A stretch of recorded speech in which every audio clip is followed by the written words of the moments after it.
السلام عليكم ورحمة الله تعالى وبركاته. مرحبا بكم في حلقة جديدة من قناة أخبار الرجاء العالمي.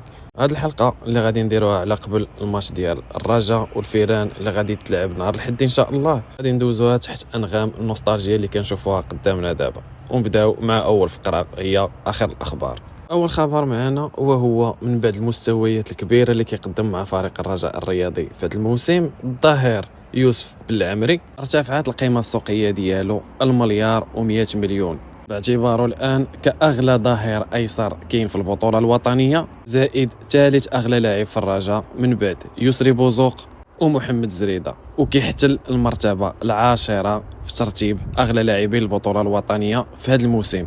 ثاني خبر واللي معنا اليوم وهو صراع البريمات. فمن بعد ما رئيس فريق الرجاء الرياضي البيضاوي سي محمد بودريقة، وعلى الرغم من المشاكل الصحية اللي كيمر بها، فهو وعد اللاعبين عن طريق نائب الرئيس بأنه غادي يكون بريم يشابه البريم اللي كان في الماتش ديال الديربي كونتر الوداد. وهنا كيجي الرد ديال إدارة فريق الجيش الملكي، بحيث أنها حفزات اللاعبين ديالها بأنهم غادي تعطيهم بريم غير مسبوق هذا الموسم.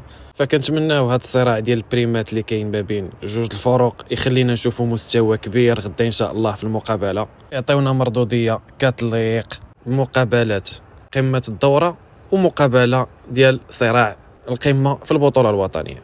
ثالث خبر اللي معنا اليوم واللي بيه غادي دوزو الفقره ديال تحليل المباراه ديال الرجاء كونتر الفيران، هو غياب حريمات على مقابله ديال غدا ان شاء الله بسبب بانه جمع 4 ديال الانذارات، الحاجه اللي غادي تخلي الفريق العاصمي غدا محروم من الخدمات ديال الكابيتان ديالو. وكنظن بلي زين الدين الدراك هو اللي غادي يدخل في بلاصتو.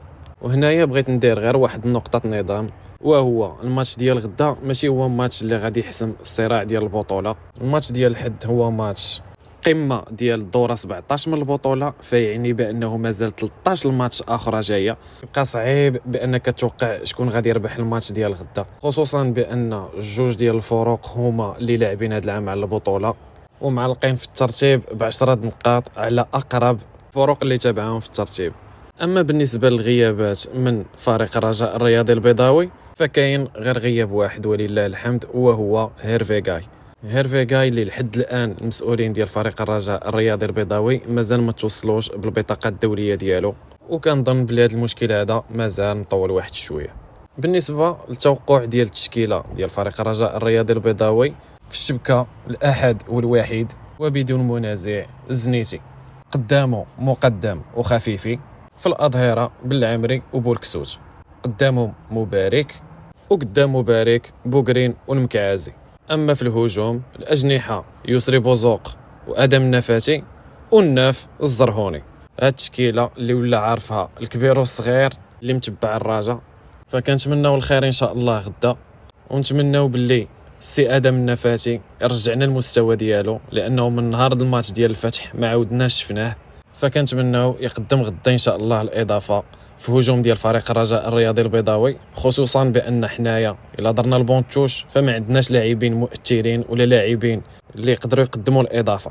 اما الفيران فهما كيف ما شفنا منذ بدايه البطوله فهما عندهم جوج فراقي، وحده كتلعب في نص التيران والاخرى في البونتوش.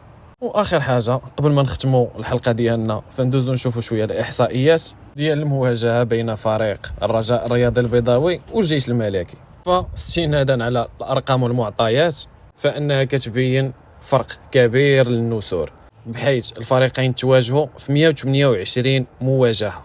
الرجاء ربحت فيها 43 مره والجيش ربحات 33 مره، والتعادل كان النتيجه اللي جمعاتهم في 52 مباراه. وإلا ما تيقتينيش فكاينه نعمه جوجل، سير قلب وغادي تلقى نفس المعطيات. وكنتمنى غدا ان شاء الله تكون كملت 44 مباراه.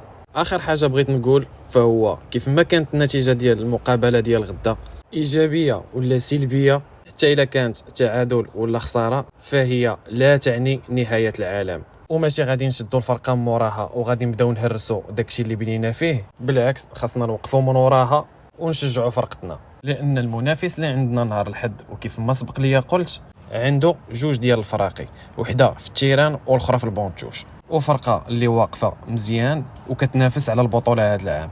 فإلا وصلتي حتى لهنايا من الفيديو شكرا لك بزاف. ما تنساش دير معاك ابوني لاشين، ما تنساش دير شي جيم وخلينا شي كومونتير. وكما العاده مورا المقابله غادي نحاولوا نحطوا فيديو تحليلي على الماتش كامل. تراو.